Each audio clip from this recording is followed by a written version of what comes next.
Incredible. So now you're in the mid-level, and I can see now where they use the programming techniques, the different mind control techniques. Yeah. We got a minute before the break. Just kind of what our interest about how you, what your specific role was. Well, they did a lot of what you might call human experimentation, and they had a lot of research protocols going on. So one thing I did was to supervise the research going on. I was teaching the younger trainers and head trainers how to do things more efficiently, how to do their job well, but also reviewing their research reports for errors or problems. Eventually, I became kind of a consultant. If a problem occurred, or if they didn't know how to install something, or if they needed assistance, I would help them with problem solving as well. Okay, Zvali, I'm going to have to take a break. We'll be back in 3 minutes. We'll continue. One thing I find interesting, Zvali, is, in the media, I'm not going to name names or anything else. I don't have any specific information, but I find it interesting doing some background checks, and a lot of the top media people in our country, they all come from these very wealthy families, and that's not the typical MO for a journalist. A journalist is somebody grows up on the street, wants to talk to people. I mean, I can think of Jimmy Breslin, guys who never went to college, didn't know how to type, and just got in there and took their tie off and started writing stories. But, as you look at the media now, these are all these silver spoon kids growing up with silver spoons. I find that quite interesting. How deeply infiltrated, from your knowledge, are they in our media? Wow. I do know fairly deeply. I remember that when I was in San Diego on Leadership Council during meetings, they would laugh about how people had no idea of how much they were being influenced and didn't even know it. They found that kind of amusing, which is, that's the mindset of people in the group. They're like, the sheep has no idea that they're being led by the men. And right. They find it amusing because they show it as evidence of this. I'm sorry, I'm just describing what they say. I don't agree with it now, but they saw it as evidence of the stupidity of the average person, that they have no idea. I'm not saying that every news story or every newscast story is a member of the group, by no means. But they specifically do teach and train and educate children that show an aptitude for the media, because they want that. And if a person has a bright, charismatic personality and presents well, then that's just that child will go into that if they have the verbal communication and other skills required. Correct, and that could explain why a lot of our stories really never get covered outside of the influence they have financially and the ownership of the media. Absolutely not by coincidence. What's that? Not at all a coincidence. Yeah, so that's a good idea why, folks, you're not getting the news from those outlets. We have not only in our government, it explains a lot of things. Why? Look at the war in Iraq. Look at the evidence there that shows that it was wrong. Look at what they're doing in Iran right now. It's incredible. All this stuff. It's pretty obvious, people. There's something behind it.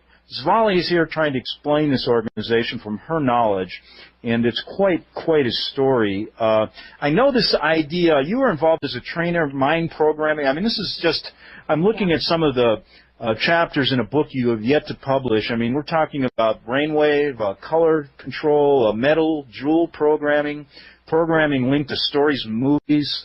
It goes suicidal program.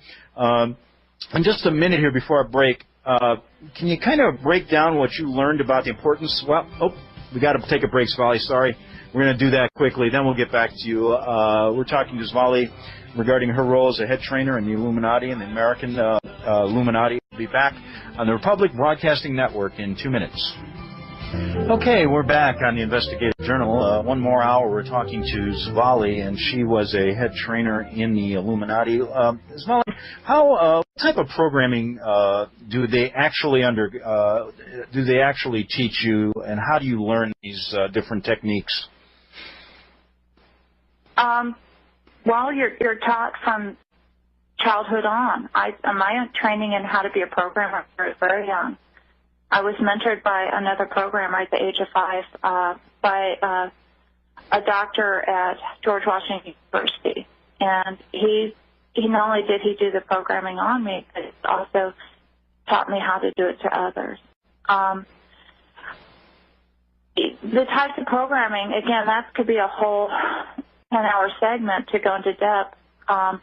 Just briefly, from the time a child's an infant, all through their life, basically, they're tested, they're profiled. The trainers can create a psychological profile, and then they update it frequently. And basically, they're trying to install in the child the ability to obey, loyalty to the group, and the ability to do their job within the group. Now, those jobs vary in complexity. I mean, you may have, on one side, a child trained to be a prostitute. On the other end, you may have a child trained to become a governmental figure, which is a lot more complex programming.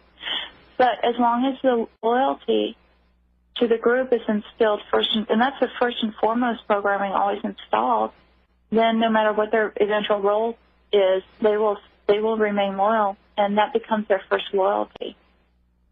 Whatever nation, whatever their public role in life is, their first and foremost loyalty will be to the group and to serve its goals. Whether they know, a lot of times the goal there too is to be able to help the child create that complete division between their day role and their night role. So a pleasant, charming, wonderful, kind person in the daytime could be an absolutely cold, ruthless person at night or during the day. You know, it's also during the day they do it. You may have a housewife with children who goes out and completes a courier job for the group, and no one would ever suspect her. This frumpy-looking little housewife with a baby in a car seat is actually carrying some valuable documents. Or, again, I mean, the first and foremost, though, is they want to instill loyalty, and they want to discourage people from questioning orders. They really don't want you questioning that, and they want you to obey their directives. And should people show signs of not doing that, then they go in for tips. Actually, people are being programmed all through their life. We used to call them tune-ups, and it's a lifelong process for members of the group. So, we have a minute here before our break, and then we'll get back and get in depth in some of these areas. But what went wrong with you? I mean, the dropout rate probably is very low, considering the training. But what went wrong with you? They somehow missed something. When I was very young, I absolutely believed in the goals of it. You never saw a more loyal group member. I thought that they were saving the world. I thought that we were doing a wonderful thing.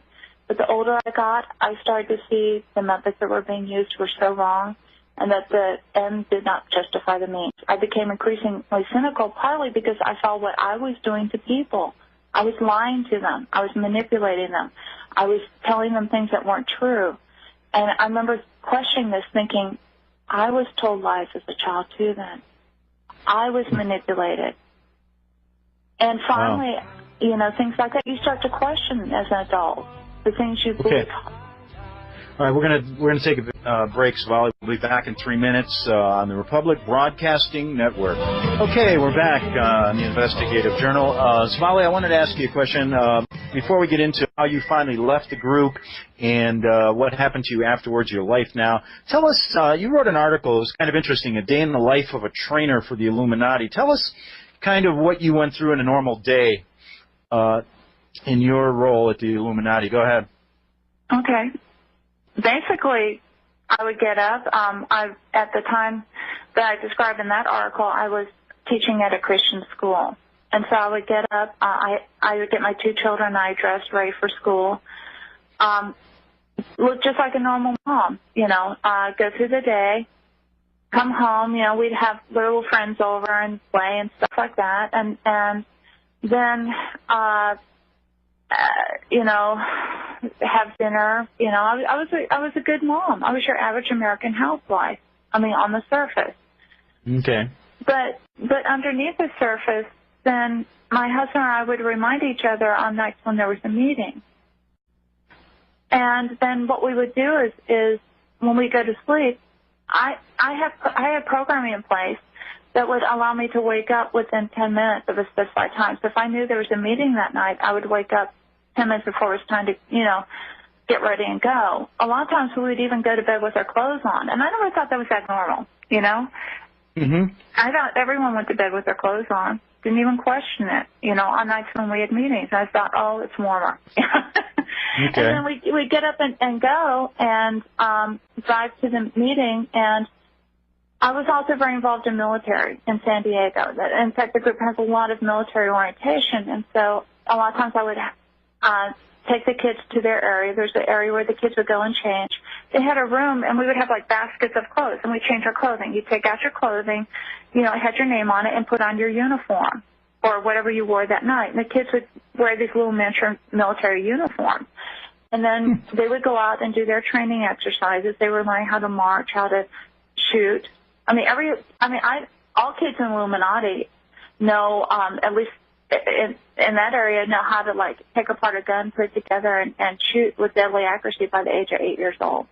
Martial arts, there's a lot of martial arts training. Sometimes I help supervise that, or fill in if a military trainer was, because you had to know how to do it. Everyone had to be. There's a lot of cross training, but most of the time I supervised the training. I would be working on implementing programming or what we call tuning up. Reinforcing previously installed programming in adults. At that point, I was normally supervising the younger trainers. They would be doing it, and I would be there watching and making sure they did it correctly. Or else I would be also evaluating whether sometimes every once in a while we'd be working on something that was somewhat experimental, and then I would be taking a more active role, assessing the person's responses to the new protocol, recording it, and if there was any difference between established parameters for that protocol or expected responses, I'd be flagging that. Give me an example of someone that you were working on. How would they be introduced? What would be the reason? Are they in the military? How does someone get sent to you? No, these were all members of the group. Oh, okay. In fact, I can tell you that in San Diego, 20% of the active members of the group were active military. Okay, and think military intelligence, think high-ranking officials, colonels, commanders. My ex-husband was a lieutenant commander in the Navy, getting ready to become a commander, okay? All right. These are not stupid people. So you're basically involved in working on the programming of the members involved, too? Yes. Oh, yeah. Okay. No, we didn't program people that weren't members of the group. You cannot install significantly traumatic mind control programming in a person who is not a member of the group. Now, there are certain, now what you can do is what we call passive programming, which is basically through media means. You can set, if someone's watching a television program, they go immediately into alpha state. Everyone in the group, even a baby in the group knows that because these people are very much into behavioral psychology, and that's a trance state almost, a very relaxed state where messages can be implemented. And that's why I very strongly suggest people be very careful about the TV shows they watch. That's all I'll say about that.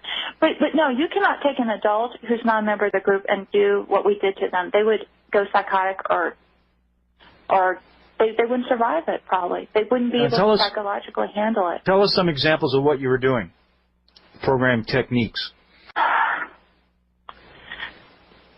Sometimes it would involve, normally it would start with a hypnotic induction, or even sometimes we'd inject a medication. A lot of times, especially young children, have a lot of fear when they're going into programming, but adults did too. We want them to relax. We'd give them a very short-acting medication to relax them. We would then invoke a hypnotic state in them.